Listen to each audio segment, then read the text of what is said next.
ஆகாஷ் மீண்டும் அவளது இரு கண்களிலும் மாறி மாறி முத்தமழையை பொழிந்துவிட்டு, என்னடி பதில் பேசாம இருக்க, பதில் சொல்லுடி என்று கேட்டுக்கொண்டிருக்க, புவனாவோ எதுவும் பேச முடியாமல் தடுமாறினாள். அது அது வந்து என்று ஏதோ சொல்ல தொடங்கியவள் அடுத்த நொடியே தன்மேல் ஒரு பாரம் சரிவதை உணர்ந்தாள். ஆம், ஆகாஷ் மீண்டும் அவள் தோளிலேயே மயங்கி சரிந்திருந்தான். ஐயையோ என்று பதறியவள் அவனை தாங்கி பிடித்தாள். என்ன இது, இந்த ஆளு ஆவுனா பொசுக்கு பொசுக்குன்னு என் மேலே மயங்கி விழுந்துட்டே இருக்காரு. நம்மளை காப்பாற்றுவான்னு இவங்கிட்ட வந்தா இப்போ இவனையும் சேர்த்து நாம காப்பாற்ற வேண்டியதாக இருக்கு என்று புலம்பிக்கொண்டே அவன் முகத்தை தட்டி பார்த்தாள். எந்த அசைவும் இல்லை. அவளுக்கு பயம் மெதுவாக அதிகரிக்க ஆரம்பித்தது. இப்போ என்ன பண்ணுறது? காரை எடுத்துட்டு ஹாஸ்பிட்டல் போகலாமா? இல்லை, ஒருவேளை பாதி மயக்கத்தில் இருந்தாலும் இருப்பான். அப்புறம் உனக்கு எப்படி கார் ஓட்ட தெரியும், மோர் ஓட்ட தெரியும்னு 1008 கேள்வி கேட்பான் என்று யோசித்தவளோ வேகமாக அவன் சட்டை பாக்கெட்டுக்குள் கையை விட்டு பார்த்தாள். பணம் இல்லை. கடவுளே, பேண்ட் பாக்கெட்டுக்குள்ளே வச்சிருக்கானா என்று முகம் சுளித்தவள் வேறு வழி இல்லை என்று மெதுவாக அவன் பேண்ட் பாக்கெட்டுக்குள் கையை விட்டு பணத்தை எடுத்தாள். வேகமாக காரை விட்டு இறங்கி அருகில் இருந்த கடைக்கு சென்று ஒரு வாட்டர் பாட்டிலை வாங்கிவிட்டு வந்தாள். மீண்டும் காருக்குள் வந்தவள் அவனது முகத்தில் தண்ணீர் தெளித்தாள். ஆனால் எந்த அசைவும் இல்லை. ச்சே, இந்த ஆள் வேற மயங்குனா எழும்பவே மாட்டாரு போல. புவனாவுக்கோ ஒரு சந்தேகம். ஒருவேளை நம்ம மயங்கி விழுந்து நடித்தது போல இந்த ஆளும் நடிக்கிறாரோ?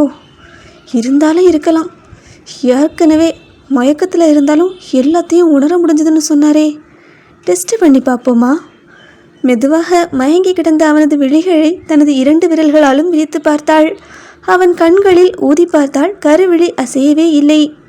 நிஜமாவே மயங்கிட்டானோ என்று யோசித்தவள் கீழே கிடந்த சிறிய இறகை எடுத்து அவன் காது மடலில் மெதுவாக வருடினாள். அப்போதும் எந்த அசைவும் இல்லை. பேசாம மூக்குக்குள்ளே இதை போட்டு பார்த்துடலாமா?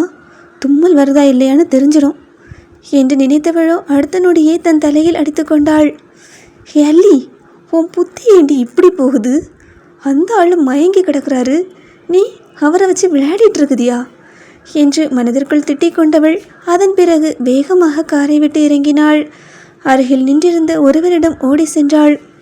அண்ணா, அண்ணா, என் கூட வந்தவர் மயங்கிட்டாரு, கொஞ்சம் ஹாஸ்பிட்டல் கூட்டிகிட்டு போக ஹெல்ப் பண்ணுறீங்களா என்று கேட்க, அந்த நபரோ அவளை மேலும் கீழும் பார்த்துவிட்டு, ஏம்மா, அந்த ஆளுக்கு என்னாச்சு, எதுக்கு மயங்கினாரு என்று கேட்டார்.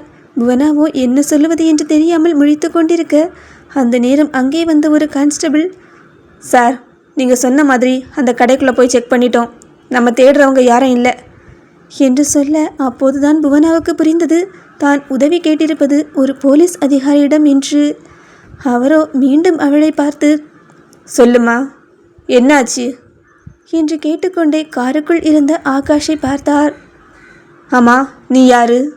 இவருக்கும் உனக்கும் என்ன சம்பந்தம்? ஏதாவது பிரச்சனையா என்று தொடர்ந்து கேள்வி கேட்க, புவனாவோ எப்படியோ தன்னை சமாளித்து கொண்டு, இவர் டாக்டர் ஆகாஷ், அன்பு ஹாஸ்பிட்டல் வச்சுருக்காருல்ல அவர், ஒரு பொண்ணு கூட சண்டை ஆயிடுச்சு, அந்த டென்ஷனில் தான் இப்படி மயங்கிட்டாரு என்று சொல்ல, அந்த போலீஸ் அதிகாரி அவளை சந்தேகமாக பார்த்தார்.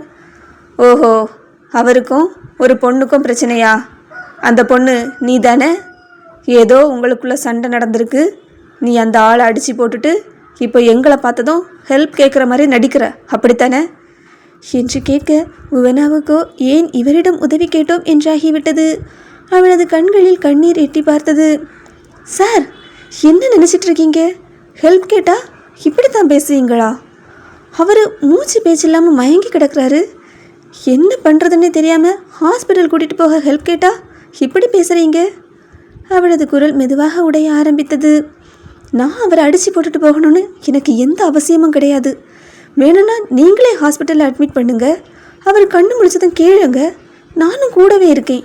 தயவு செஞ்சு இப்போ அவரை காப்பாற்றுங்க சார் என்று கிட்டத்தட்ட கெஞ்சியே சொல்ல, அந்த அதிகாரி சற்று அமைதியானார். சரி, இவ்வளோ பேசுகிற, உனக்கும் இவருக்கும் என்ன உறவு என்று மீண்டும் அதே கேள்வியிலேயே வந்து நின்றார்.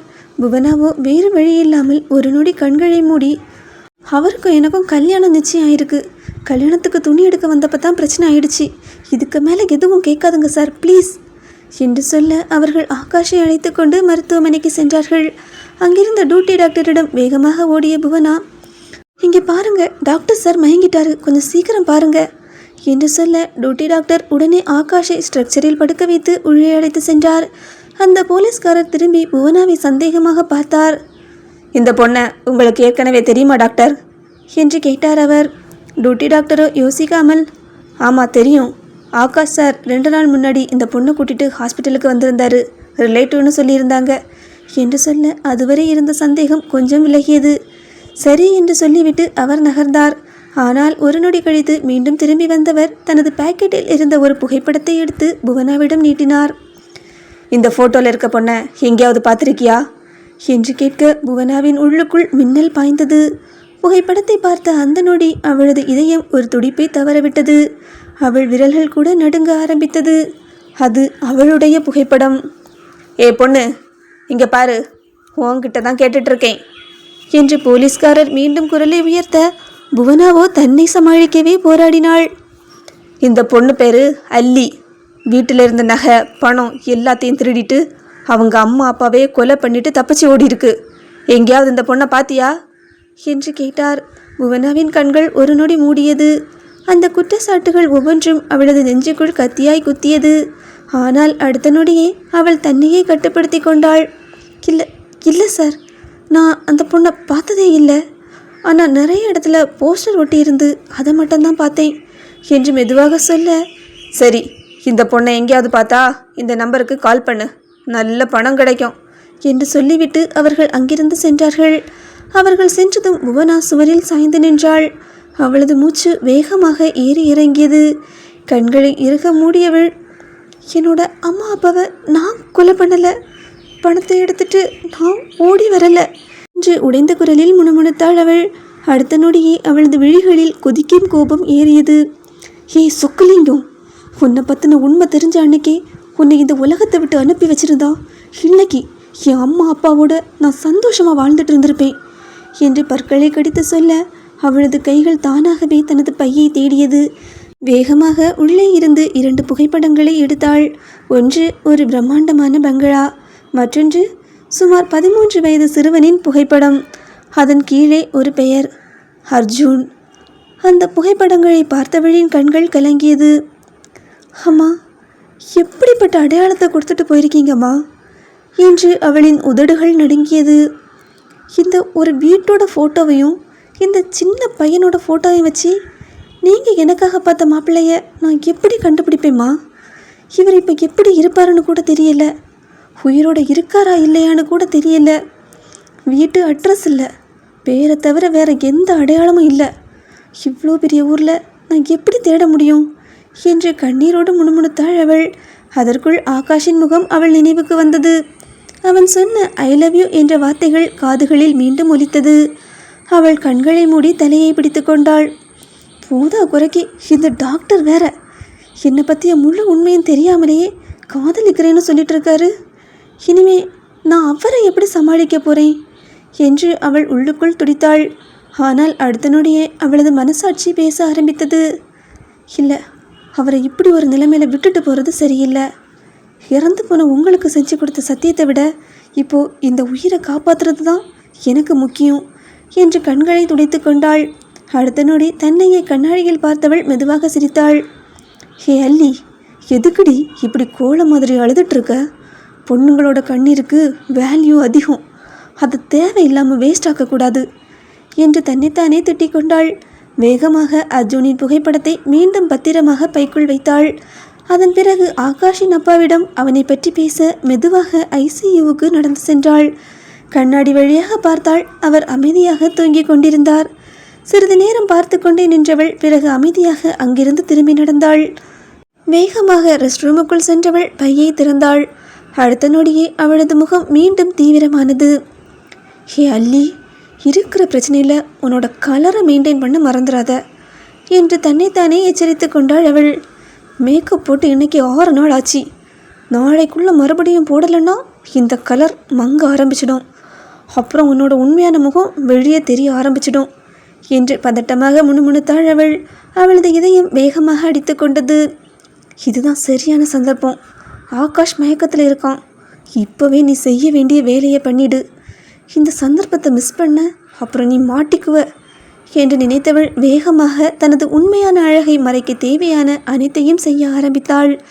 மேக்கப் வேலைகளை கச்சிதமாக முடித்த பிறகு மீண்டும் அறைக்குள் வந்து ஆகாஷை பார்த்தபடி அமைதியாக அமர்ந்திருந்தாள். அவனது முகம் இப்போது அமைதியாக இருந்தது. ஆனால் அந்த அமைதிக்குள் எவ்வளவு வலி ஒழிந்து கிடக்கிறது என்பதை அவளால் உணர முடிந்தது.